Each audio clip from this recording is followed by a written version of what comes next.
Are we good? Good morning, everyone. Welcome to episode 162 of Let's Talk Koi. I'm Sean, the Koi guy, and welcome to Koi Markets. It is Memorial Day weekend. Very excited. This is usually a crazy weekend for us. Last year, I don't even know what to say. Last year was just nuts. So we're hoping that we have the same weekend this year. We want to say thank you to all of our armed forces for everything that you do for us, for keeping us safe, and happy Memorial Day to everyone. It's been an interesting week. You know, where are we? We're almost in June, and what's the temperature today? Today it's kind of like in feels like the 60s ish.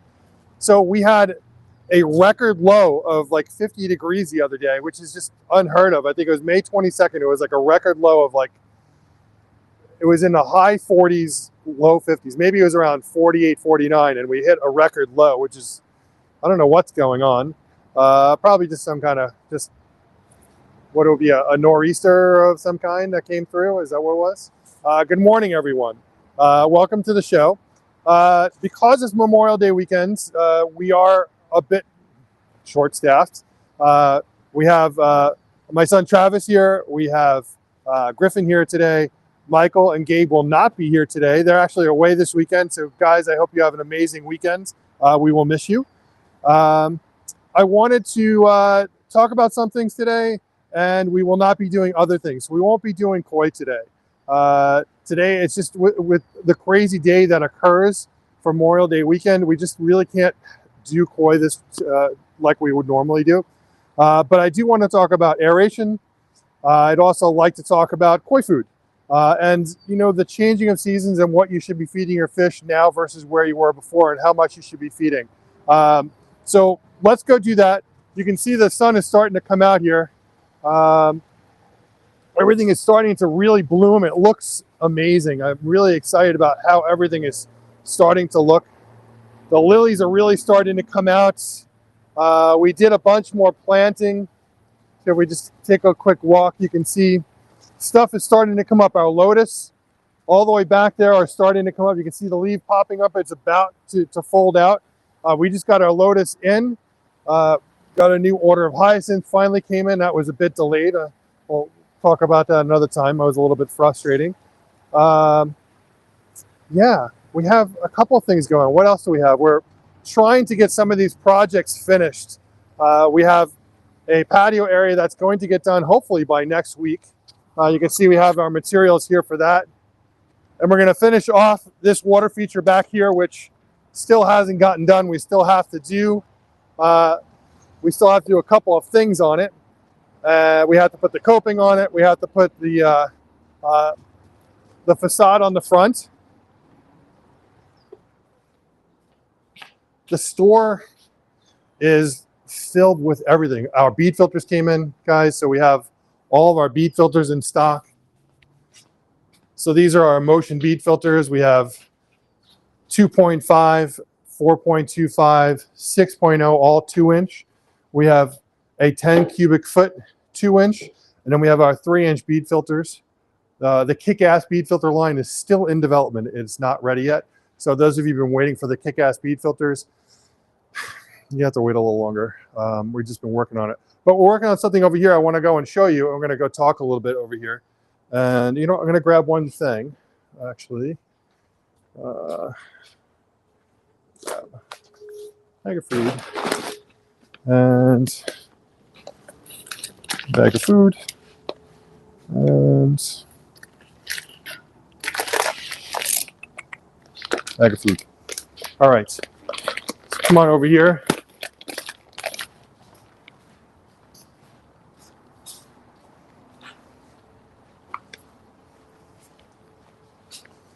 So here is our new production set. I'm very proud of it. It really looks awesome. It's not completely done yet. We're still working on. We have some of the lighting up. We still have more lighting to put up on the ceiling. We actually had the reels up here that had the netting, and our guy Chris, who is contractor extraordinaire, came up with the idea of cutting it and making it into a table that fit right into the corner there. So he really did a great job of making that work. We still have some things to put on the walls, but it really is gorgeous. He did an amazing job. And I'm going to go sit back here, and we're going to talk about a couple of things, and then we're going to call it a quick day. All right, so I got my feet on my new foot area, and we're sitting on our chairs. And so how many people we have on today? I want to say good morning, everyone. Good morning, everyone. Good morning. Joe says good morning. Good morning. Good morning. Good morning. And he says great idea on the table. Thank you, Joe. It really is. It was a cool idea. You know, we were looking at the table and like, all right, I don't want to get rid of these. They weigh a ton. They were like, one of them was really old, so it weighed about 100 pounds. So it was definitely, I don't want to say it was pulling the ceiling downwards, but it was putting a lot of strain on the ceiling. We should probably have gone with plastic ones instead. So we pulled them down, and we'll probably just go plastic ones. But I had to figure out what we were going to do with it, and he came up with that, and it was perfect. Rachel says good morning. Good morning, Rachel. I said Joe. Karen says good morning. Hi, Karen. Yeah, you got some people. Joe, cool. I said yeah. We are working on a bunch of new things. We mentioned the other show yet, or not yet? We can. We are working on a second show. We have not made an announcement on what day that show will be on yet, but we will be doing a second show. So I'm excited about that. It will be during the week in the evenings. So what I would ask for you guys to do is just like and subscribe, turn on your notifications so that we can let you know when things are happening on the show. We can announce the new show. So make sure you like, subscribe. We really appreciate it, guys. Thank you, thank you, thank you. I wanted to talk about two things today.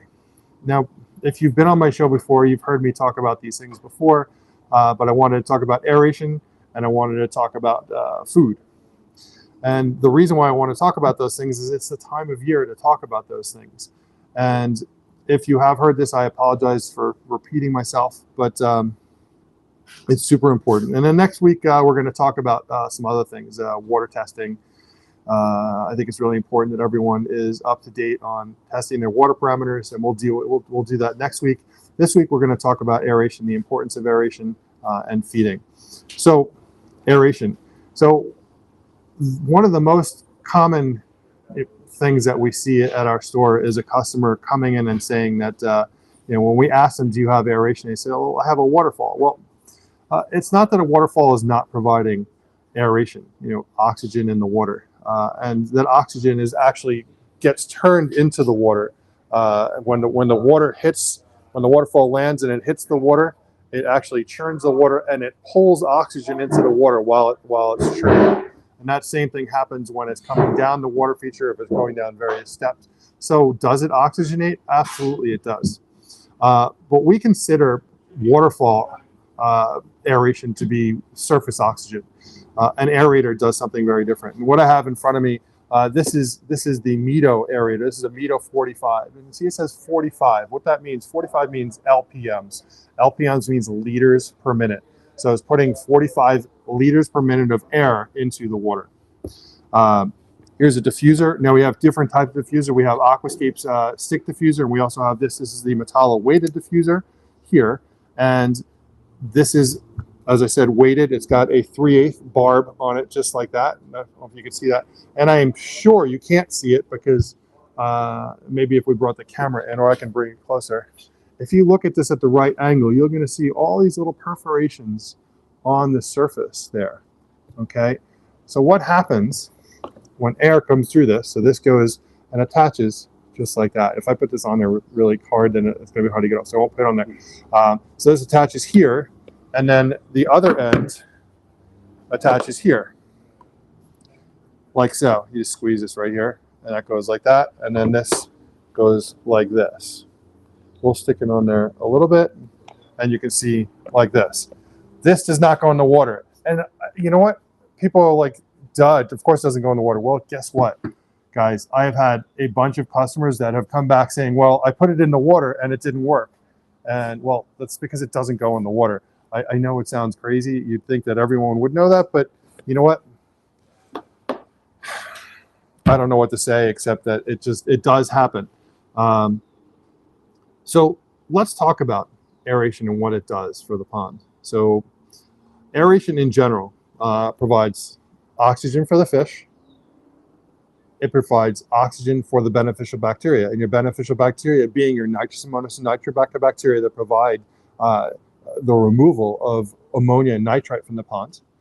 It also provides oxygen to your sludge-eating bacteria that break down the debris in the pond. It creates current and flow. So what happens when this is bubbling up is it hits the surface, it breaks the surface, and as it breaks the surface, it's churning oxygen back in, okay? And it also creates surface turbulence. And when you create this surface turbulence, it actually creates this kind of almost like an invisible wall that will stop debris that's floating debris from getting from one side of the pond to the other side of the pond. So I like to put the aeration where it works best for circulation in the ponds. I find that it works best opposite your skimmer, either underneath or to the left or right, or in all the above, left, right, and underneath the waterfall. Contrary to what a lot of people believe, depending on how the waterfall goes, if you have a waterfall that shear descent drops in, when it drops in, it's going to churn, and it's actually going to pull debris towards it. So you'll find when you clean the pond in the spring that a lot of debris is sitting right underneath the waterfall area. If your waterfall is flatter and the water is shooting outwards, then it will push debris forwards. But most waterfalls are just coming straight down, and therefore they're actually drawing towards it. So if you keep the aerator underneath the waterfall, it'll actually blend in when it comes up with the fall from the waterfall, and it'll help push debris outwards towards your skimmer. Hopefully you guys have skimmers in your ponds. It does what's called destratification. And what destratification means, it takes the low oxygenated water from the bottom of the pond and it mixes it with the higher oxygenated water at the top of the pond. So you're getting rid of dead zones in the pond, which is really important because having dead zones can create all sorts of other problems in the pond, especially for the health of your fish. As I said, it creates current and flow. And the added bonus is that it keeps a hole in the ice and it degasses the pond. So in the wintertime, and we're not in the winter now, but we might as well talk about it in the wintertime because this is the added bonus. And this is funny because it happens all the time. Oh, I took my aerator out, I had it in the pond for the winter. Well, the winter is the added bonus. You're missing out on all the other benefits that the aerator does. In the wintertime, leaves, debris, fish waste, even dead fish will break down and form noxious, toxic gases underneath the ice that will poison and kill the fish. So the aerator will keep a hole in the ice and make sure that the pond gets degassed. So that's just the added bonus. So you're missing out on all the other benefits that I just mentioned. So do you have an aeration pond? So that's really the question I have to ask you guys. And if you guys can answer me, great. I love getting questions and comments. Do you have aerators in your ponds?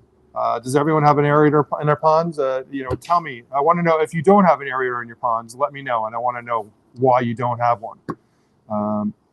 Let me know.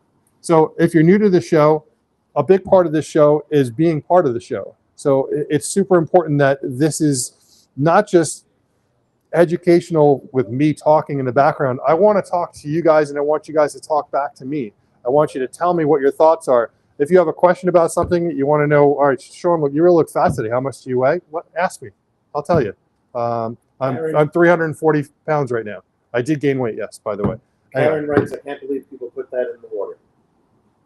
It's true. Like, I don't, when it happens, when someone comes in and they say they did it, like, I don't even know what, like, I can't, and it's not even something that I can warranty at that point.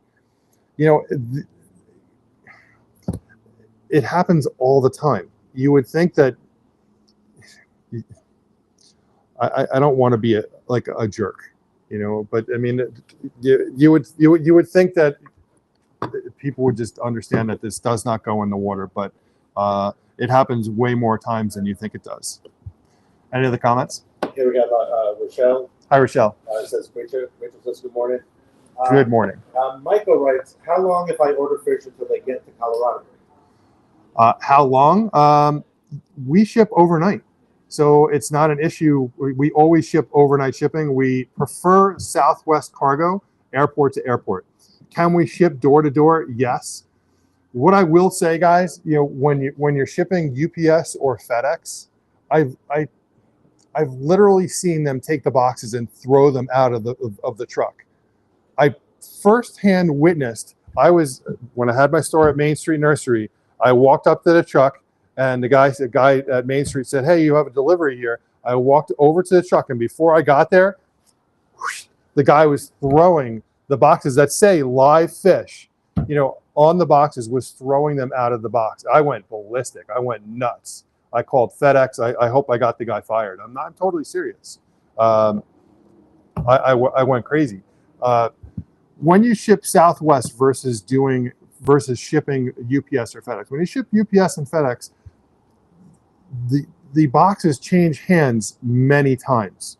Okay, they're going from hub to hub to hub. Sometimes it can go through multiple hubs to get to its final destination. Then when it gets to that hub, then it goes on a truck. And you know what else happens? The priority to do something overnight is not much of a priority. If it doesn't get there overnight, they're like, oh, well, if they complain, we'll take care of it. Well, you know what? We've had multiple instances where a driver didn't finish his route, and those fish ended up going back to the hub because he didn't have time to get to it. So it puts the fish at risk. And can the fish survive for 40 hours? Yes, they can. The hotter it is outside, the less oxygen there is. We always try and compensate. We always check what the air temperature is, not only where we are or where it's going to make sure that we're not putting too many fish in the box. And you do have a scenario, you have instances where even though you have previously purchased X amount of fish that went into one box, if the temperature is not right, we're going to tell you, listen, you're taking a risk because there's not going to be a lot of oxygen with the heat that we're having, that it may have to go in two boxes. We put ice packs in the box. We are very careful about this. But Southwest is our preferred carrier, not only because it's for a better price. It's because the box doesn't exchange hands as much. It goes from us to the airport. The airport puts it on a pallet. The pallet gets picked up and it gets moved over into the plane, and then it comes off the plane, and it's just touched much less.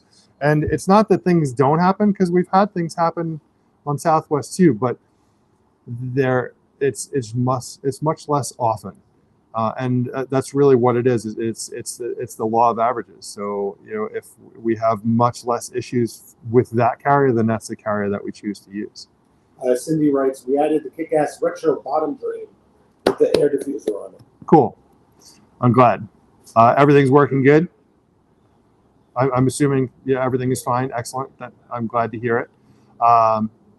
Rosemary says, good morning. Good morning, Rosemary.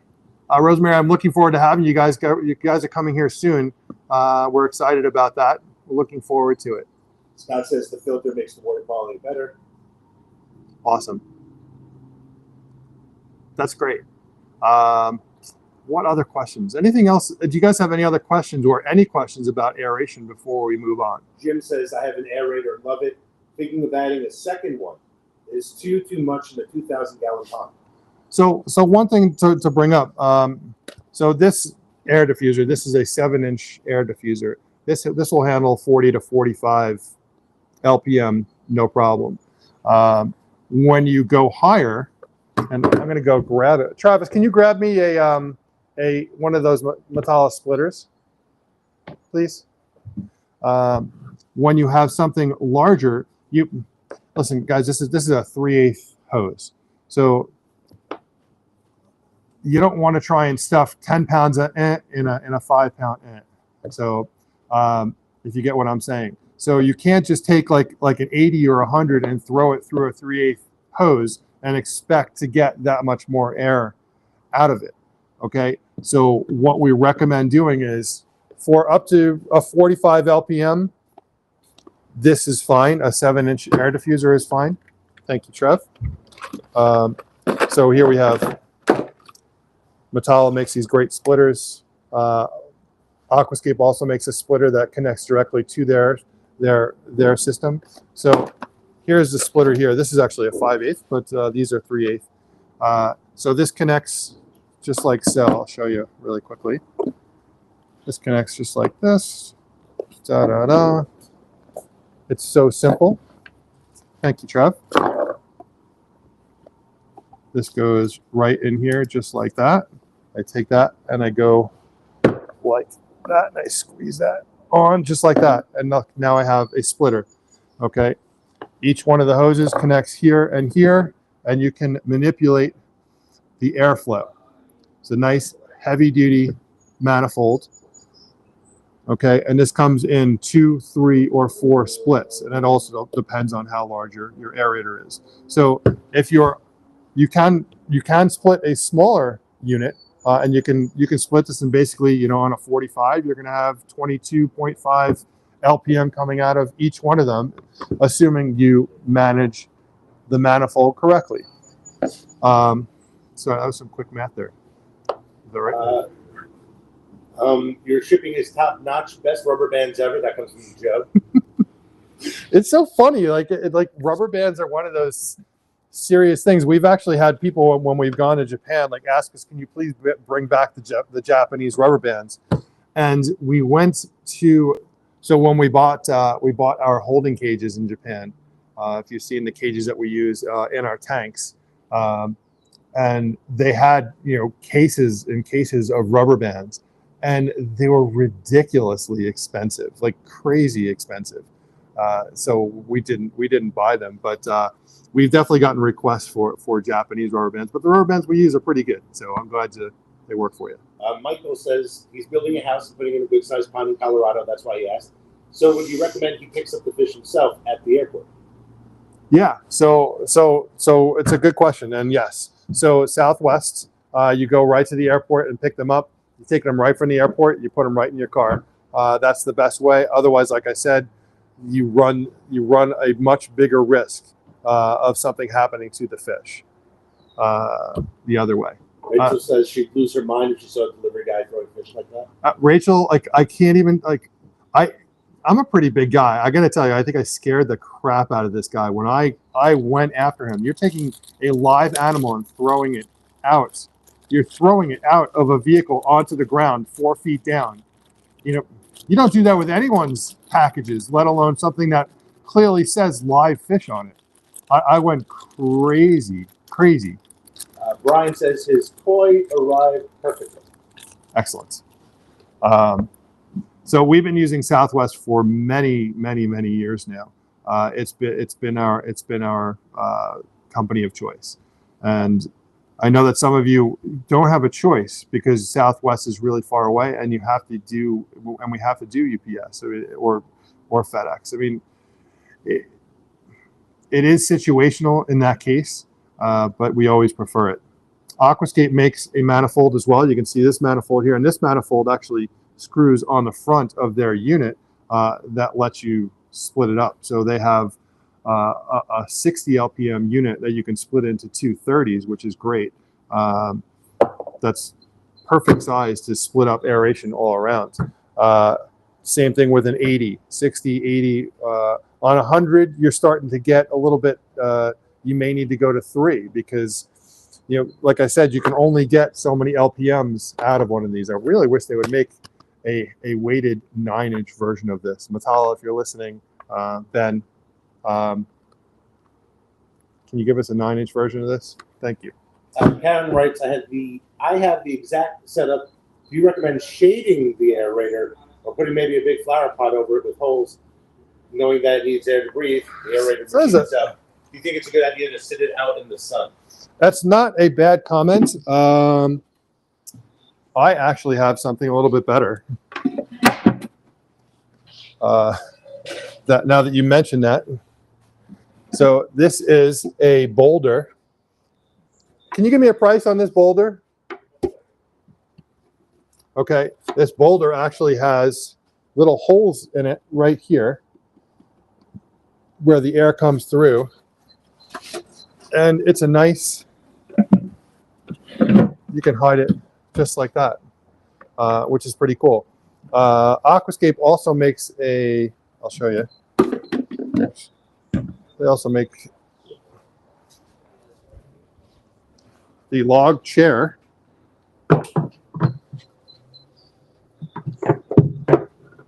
which you could use. We could use something like that too, which is pretty cool. The small boulder. So keeping out of the sun, like, listen, keeping anything out of the sun is not a bad idea because UV light will definitely start to break any of these things down over time. So I like this boulder. It looks pretty realistic. It's got the holes in it. You can certainly put some more holes in it. Well, this one, just what Joe wrote. Joe writes exactly what I have, but I drove larger holes. Yeah. So the holes in the back of it are kind of small. I would, you could definitely add a couple more holes to it. This one is what, Trav? This boulder is $120, made out of fiberglass.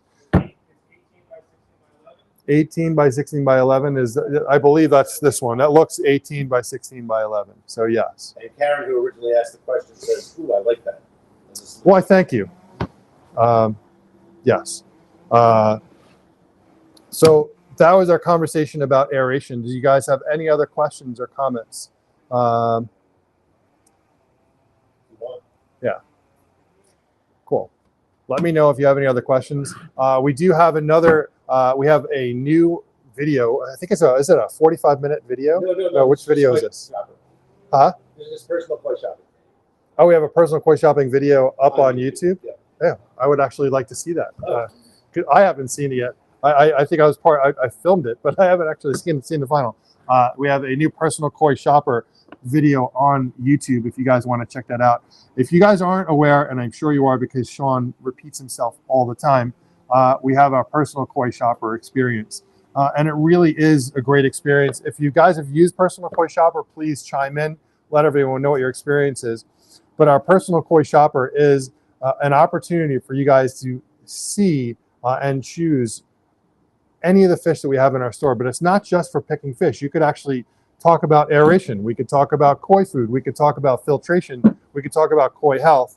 It's a way for you to interact with us, doing exactly what we're doing right now, which is, although, you know, I'm talking to all of you, we can do it as a one-on-one.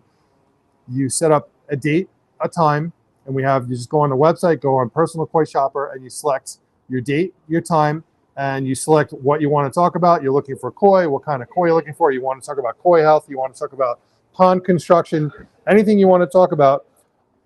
Hit send. I will get an email, and then when the date and the time comes, I will reach out to you, and we'll do a FaceTime, a Google Meets, or a Zoom, or we can use WhatsApp video. We can use Facebook Messenger video. There's so many ways that we can do it. It works out really well. Vibes Aquatics wrote, how do I get it? Hi, guys. What? I was just saying hi, guys. Oh, writes, how do I get a product to do a review on? Vibes, how do I get an air pump with oxygen maker to do a review on? Vibes Aquatics. You would go on our website and purchase it. We don't manufacture it, so we can't send you a product without you purchasing it. If we manufactured something and you wanted to review it, then that would be a different story. Vibes Aquatics, if you're interested in our, like example, our koi pharma line, we can certainly talk to you about that. But as far as aeration is concerned, you can go on our website and purchase it, or you can give me a call, 516-547-0164, and we can do the order with you. Joe writes, absolutely love the personal shopping experience. It's by far the best he knows and the only one of its kind available. Thank you. Thank you. I do appreciate that. That means a lot to me. The personal koi shopper experience, it really is an amazing way for you to see everything that Koi Market has available in a video. Any fish that we have in our tanks, we will bowl for you. And if you want it, we send you an invoice, you pay the invoice, we ship out the fish, and you got it. It's yours. It works really well, and I'm so glad that so many of our customers use it. It's really a great tool. The other thing I wanted to talk about is food. So the beginning of the season, and this happens a lot, and this actually can happen at the end of the season, it happens all different times of the season. there's different things that occur. So, well, thank you. Just moving some of this stuff away here. So, at the beginning of the season, we generally, and some of you guys are still just opening your ponds now, and it's just getting warm enough in your area to open your ponds and start feeding your fish. So it really depends on what your temperature is. When you're in the 50s, and let's do it based on temperature, guys. When you're in your 50s and you're going up, so you're like in the mid 50s, going up to 60, you're going to be feeding your fish every other day, once a day. All right. And when I say once a day, it's important for you to know what your fish can handle as far as how much food they can eat.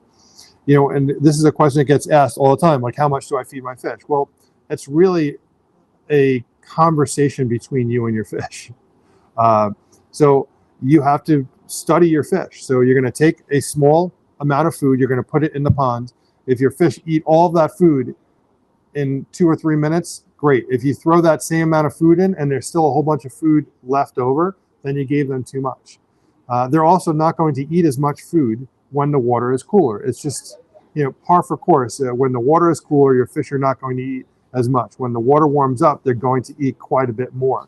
So it's just standard with a pond. That's how your fish behave.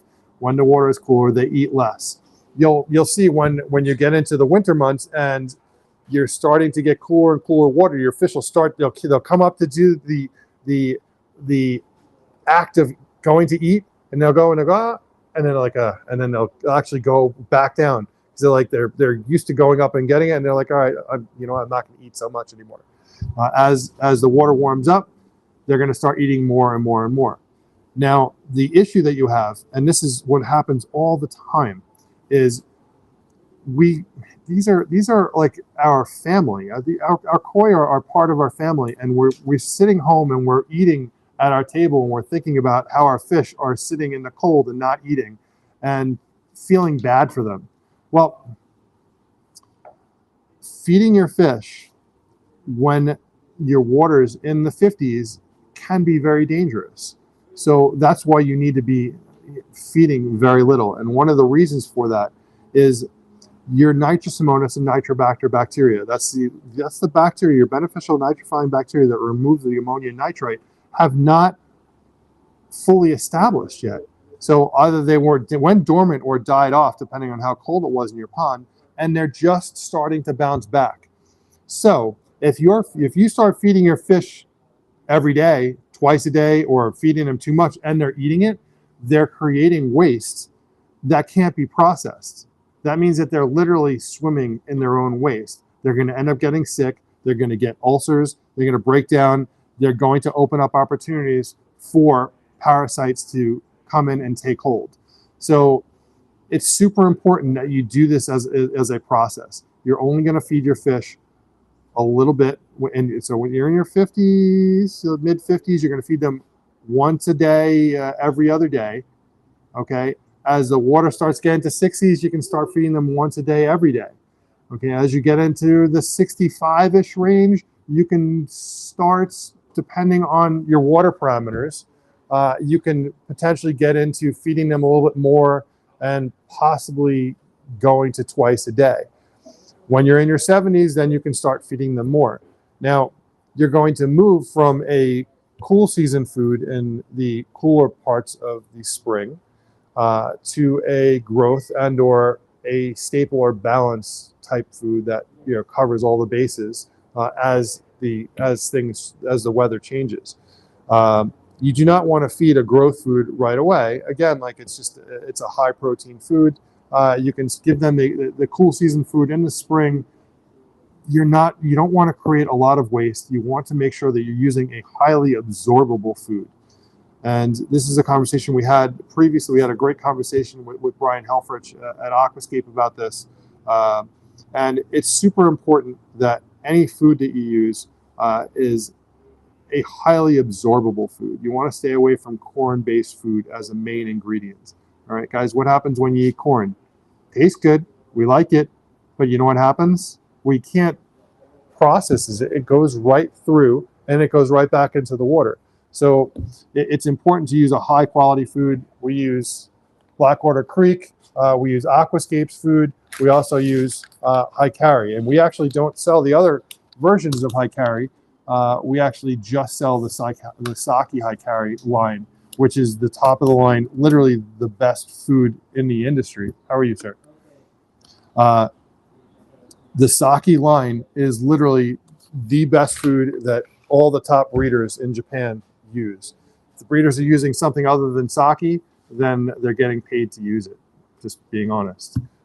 Saki is the best brand of food in the world. So yeah, I hope you guys got something out of that. And if you have any questions, please let me know. Michael writes, I have a filtering question. Yes. Is reducing the 2-inch waistline to 1 1/4 backwash hose bad for the bead filter and pump with the additional pressure that this reduces? No, it should be fine. Yeah, it's not really going to cause any back pressure. It's going to cause an issue. So you're okay. Rachel writes, Saki Hikari is all she uses. Yeah, so Saki Hikari, so you have Saki Growth, you have Saki Color, you have Saki Balance. You also have specific food, Saki color-based foods. So you have one for whites, you have one for reds.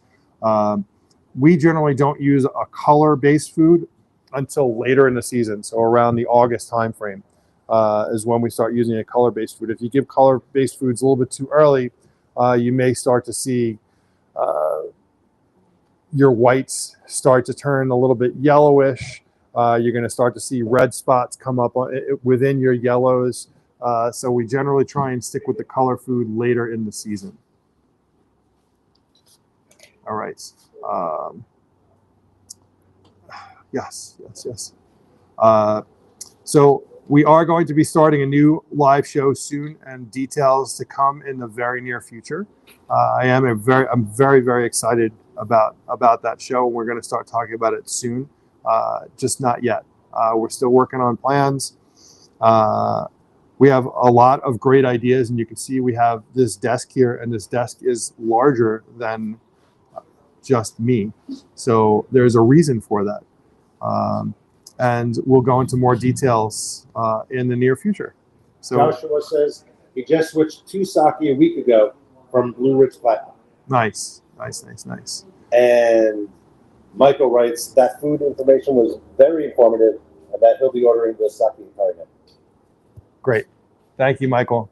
Josh, I'm glad you switched. I'm not a huge fan of the Blue Ridge food. I'm not sure if the Platinum is, but I know that their other line is corn-based as a main ingredient. So it's something that you want to avoid. So you made the right jump.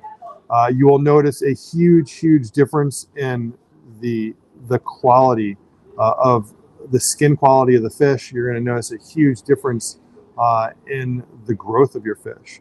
So our grow outs, I mean, I got to be honest, like very honest, I could not afford to feed our whole store the Saki line of food. We do have our grow outs on Saki right now, and the gains they've made is tremendous.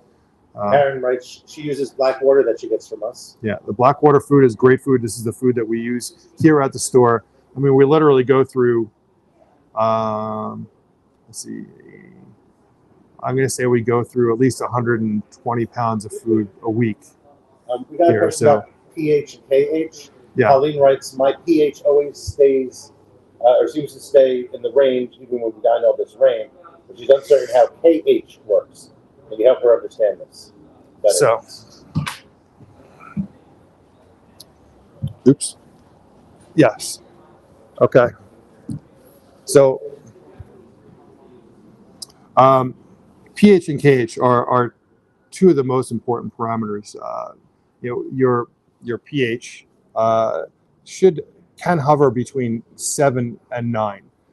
One thing you should check on your pH, just if you find that you're always staying within a certain range, is check the pH coming out of the tap. It's super important to know if your water coming out of the tap is actually higher, because if your water coming out of the tap is higher, then you're never going to get it lower. And your pH can range from 7 to 9 and not be a problem at 9. So if your pH is higher,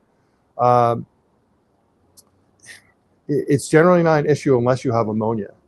So it's super important to make sure that you test your ammonia as well to make sure, because if your pH is higher than a 7, which is neutral, your ammonia becomes that much more toxic. I think it becomes, for every point it goes up like a factor of 10 in ammonia toxicity. So super important. You want to avoid a pH lower than a 7. You want to try and stay neutral or higher. Your water can become very alkaline as it rains. And it will swing quite a bit. So keeping your pH, your alkalinity high is super important. So what we do is we use our KH stabilizer to do that. And what your KH will do will actually buffer your pH, which means it'll keep it at level so it doesn't have the swings day and night, which you'll have normally if your alkalinity is really low.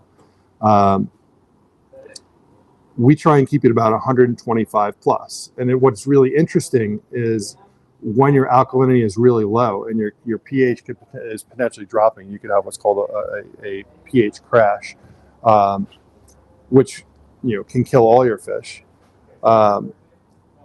Your beneficial bacteria will also not perform very well. So your beneficial bacteria, which is your nitrosamous and nitrobacter bacteria, as well as your sludge-eating bacteria, prefer a higher alkalinity. It's almost like a steroid for them. It will make them work harder and perform better. So if you see in your pond that you have an ammonia spike, the first thing you should be doing is testing your KH to see where you're at. And it's easy for me to just say, all right, you should be at 125 plus. You can go all the way up to 300 with your KH, but without understanding how the KH tester works, it becomes a little bit more complex. So it would be better for me to actually go grab the KH and talk about it. Or a KH tester. Or, I could try. Let me try and explain it to you. So you want to keep your KH at about 125 plus. That means you want to be using our KH stabilizer or a KH buffer at a half a cup per 1,000 gallons. Okay, so what that means, so say you have 1,000-gallon ponds. Okay, a half a cup per 1,000 gallons will raise it 20 points. Okay, so let's say you tested it and you were at 105. And you need to get to 125 and you have 1,000-gallon pond. That means a half a cup of KH stabilizer would bring you to 125. If you had a 2,000-gallon pond, then it would take 1 cup to do the same thing, to bring it up 20 points. Let me know if that's clear to you. Nothing else right now. Any other questions? Not right now. Okay. So rain and snow especially will cause your pH to drop. It's very common, very, very common. And your alkalinity to drop. Your KH. Sorry. Any other questions?